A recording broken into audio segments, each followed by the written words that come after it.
तो जितनी माताएं हैं सावधानी से सुनिएगा। ये जो संस्कार है ना, हर माँ बाप को पता होना चाहिए। जब आप अपने बच्चों का विवाह करते हैं, तो जब विदाई करते हैं ना, तो उससे पहले कौन से संस्कार देके भेजना चाहिए।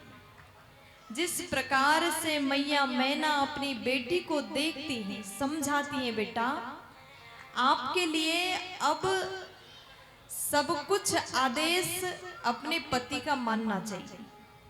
विवाह से पहले आपने माँ बाप के आदेश का पालन किया, सर्वथा हम लोगों का सम्मान का ध्यान आपने रखा। अब विवाह के पश्चात सदा सर्वदा भगवान भोले बाबा के चरण की पूजा करना, सेवा करना, यही नारी का धर्म है कह करके सिखाती हुई मैया मैना के आंख में आंसू भर गया। बार बार अपनी बेटी को गले से लगाती हैं, गोद में बिठाती हैं और जाकर के प्रसन्नता पूर्वक निवास करना, अपने पति के आदेश का सर्वदा पालन करना, इस प्रकार से माँ ने उपदेश दिया। उसके बाद में बाबा हिमाचल ने विविध प्रकार से दहेज दिया। उसके बाद में विदाई किया। जब विदाई हो रहा था, तब भोलेनाथ से मैया मैना प्रार्थना करती है, नाथ मैंने आपका अनजाने में अपमान किया, मुझे क्षमा करिएगा। तब भोले बाबा कहते हैं, माँ आपकी कोई गलती नहीं, मेरा रूप ही वैसा था तो आप क्या करते। मैं आपका दामाद सर्वदा पार्वती का ध्यान रखूंगा। अब इतना कह करके भगवान हिमाचल नगर से प्रस्थान करते हैं। बोलिए गौरी शंकर भगवान की जय हो। जैसे कैलाश में भगवान अपनी अर्धांगिनी पार्वती को लेकर के गए।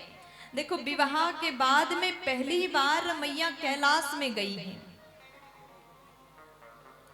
भगवान का तो घर भी नहीं है, कैलाश पर्वत में ही बड़े आराम के साथ, आनंद के साथ में रहते हैं। और माँ ने ये नहीं पूछा कि हमारा घर कहाँ है। जहाँ पति रहते हैं वही नारी के लिए, पत्नी के लिए घर है। प्यार से बोलो, थोड़ा जोर से बोलो ना। आप लोग भी बोल दीजिए ना। अपने गणों के साथ में बड़े प्रेम पूर्वक भगवान कैलाश में निवास करते हैं। और धीरे धीरे समय बीता तो उनके यहाँ कार्तिकेय जी का जन्म हुआ।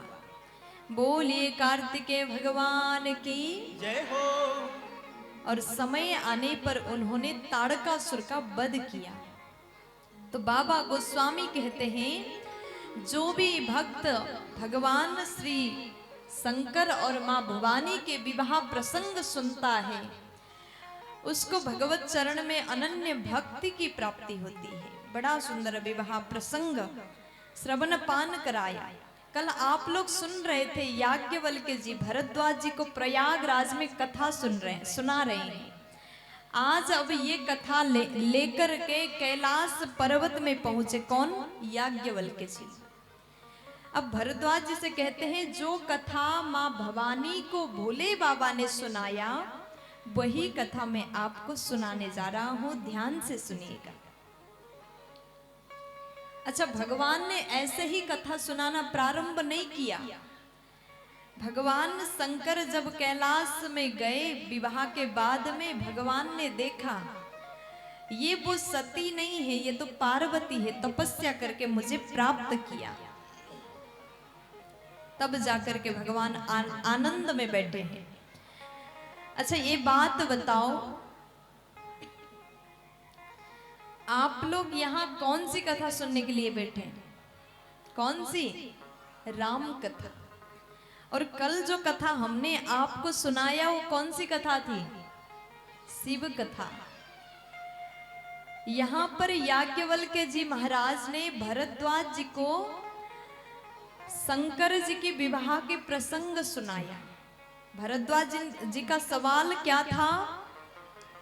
रामो कवना प्रभु पूछूं तो ही राम कौन है? मैं ये जानना चाह रहा हूँ, आप हमको बताएं कि राम जी कौन है। राम के बारे में पूछा था, लेकिन याज्ञवल्क्य जी ने कथा सुनाए शंकर जी के। अब कोई और ही श्रोता होता तो क्या शंकर जी की कथा सुन के बैठता? अच्छा आप बताइए, आप यहाँ राम कथा सुनने के लिए आए हैं और हम यहाँ बैठ करके पूरी की पूरी शिव पुराण कथा कह दें तो क्या आप लोग सुनोगे? सुनोगे कि नहीं? अब सुनना पड़ेगा। एक दिन सुनोगे, लेकिन दूसरे दिन टोक दोगे। हमने आपको राम कथा सुनाने के लिए बुलाया, आप शिव पुराण क्यों सुना रहे हैं? आप दूसरे ही दिन हमको परेशान करोगे। लेकिन यहाँ पर भरद्वाज जी की भक्ति को देखिए। पूछा था राम कौन है, सुना दिए शिव कथा, भगवान शंकर की विवाह प्रसंग सुनाया। फिर भी सुन करके भरद्वाज जी को जरा सा भी तकलीफ नहीं हुआ। भरद्वाज जी बड़े ही भाव से भगवान भोलेनाथ की कथा सुन रहे हैं। शंभु चरिता सुनी सरसा सुहावा, शंभु चरित सुनी सरस सुहावा, भरद्वाज मुनि अति सुख पावा, भरद्वाज मुनि अति सुख पावा, बहुलाल सा कथा पर बाढ़ी, बहुलाल सा कथा बड़ भागे, नयन नीरु रोमावली ठाड़ी, नयन नीर रोमावल धारे, प्रेम विवसा मुख आवन बानी, प्रेम विवश मुख आवन बानी, दशा देखी हर से मुनि ज्ञानी, दशा देख हर से मुनि ज्ञानी, हर से मुनि ज्ञानी, हर से मुनि ज्ञानी। आज जैसे याज्ञवल्क्य जी देखते हैं, भरद्वाज जी महाराज ने जरा सा भी एक जगह में भी एक बार भी नहीं कहा कि महाराज अब क्या सुना रहे हैं।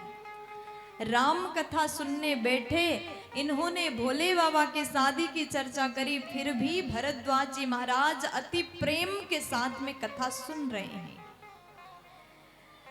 शरीर पुलकित हो गया, आंख से पानी आने लगा, नीर बहने लगा, अश्रु जल गिरने लगा। भाव में डूब करके भोलेनाथ की कथा सुना। याज्ञवल्क्य जी कहते हैं कि आप वास्तव में सदपात्र हो। थोड़ा हल्ला कम करिए, बच्चों को थोड़ा समझाइए। जैसे भरद्वाज जी महाराज के अवस्था को देखा, इतने प्रेम में भर गए, मुंह से बाणी नहीं निकल रहा है। देखो, जब हम लोग प्रेम में भगवान की कथा सुनकर के प्रेम में डूब जाते हैं तो उस समय मुंह से बाणी निकलने वाला नहीं है, आंख से अश्रु जल गिरेगा। प्यार से बोलो जय सिया राम। थोड़ा जोर से बोलो ना। माताएं बैठ जाइए जहां जगह मिले, अभी तो जगह है, जल्दी जल्दी बैठिए। और बच्चों से भी निवेदन है आप लोग बैठ जाएं, बहुत सुंदर बन के आए हो, आराम से बैठो, प्यार से बोलो।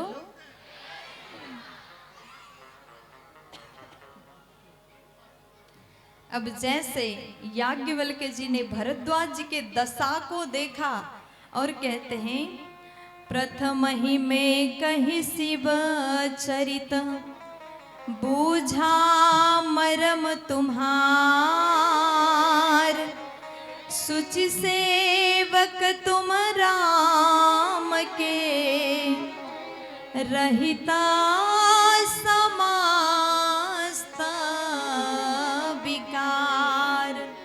पहले मैंने भोले बाबा की कथा सुना करके ये जानने की कोशिश किया कि आपके भीतर वास्तव में भक्ति है कि नहीं।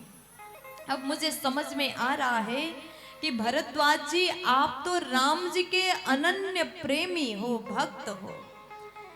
शंकर जी की कथा आपने जिस प्रेम से सुना, मैं विश्वास के साथ में कह सकता हूं आप राम जी की कथा उससे भी ज्यादा प्रेम सहित श्रवण पान करोगे।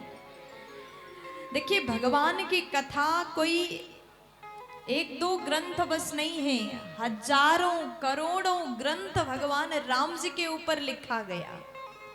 उनमें से एक है रामचरितमानस। और मैं आपको बता दूं भरद्वाज जी, मैं आपको जो कथा सुनाने जा रहा हूं, भगवान राम जी की पूर्ण कथा तो नहीं सुना पाऊंगा, क्योंकि उनका चरित्र, उनकी कथा अनंत है। हरि अनंत, हरि कथा अनंता। कथा तो अनंत है, लेकिन कुछ मैं आपको सुनाने की कोशिश करूंगा। मैं आपको वही बताऊंगा। देखो, याज्ञवल्क्य जी क्या कहते हैं, मैं आपको सुना रहा हूं, इसका मतलब ये मत समझना कि मैं बहुत ज्ञानी हूं। देखो, ज्ञानी व्यक्ति हमेशा स्वयं को अज्ञानी मानता है। अगर ज्ञान होने के बाद में घमंड हुआ तो ज्ञानी कैसे हुआ? जो भी ज्ञानी होता है, जो प्रवचन देता है, वास्तव में भगवान की भक्ति को जिसने पाया है, वो सर्वथा कहेगा हम अज्ञानी हैं। याज्ञवल्क्य जी कहते हैं, देखो भरद्वाज जी, हम जानते कुछ नहीं है, भगवान राम जी की कथा कहने की कोशिश करते हैं। भगवान हमसे जो बुलवा रहे हैं, बस वही हम आपको सुना देते हैं। अब कथा को लेकर के याज्ञवल्क्य जी कहाँ पहुंचे? कैलाश में, जहां पर सर्वथा मां भवानी को भोलेनाथ कथा को सुनाते हैं। कैलाश कैसा है? तो बाबा कहते हैं, परम रम्या गिरिवरु कैलासु,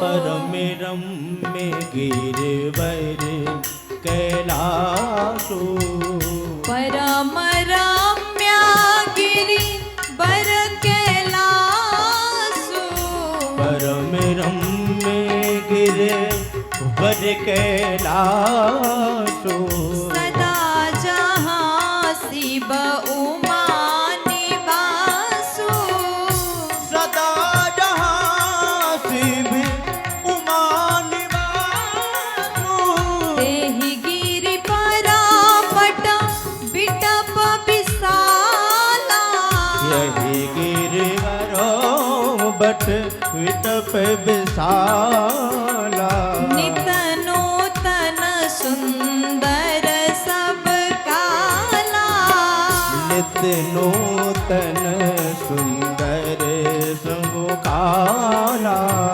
नित नूतन सुंदर सब काला, नित नूतन सुंदर सब काला।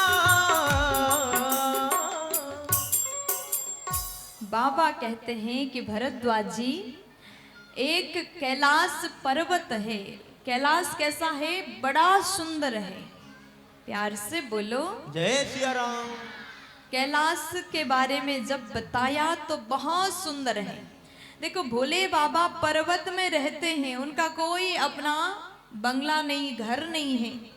कैलाश पर्वत पर रह कर के भी 24 घंटे राम नाम में डूबे रहते हैं, परम आनंद में रहते हैं, परम सुख को प्राप्त कर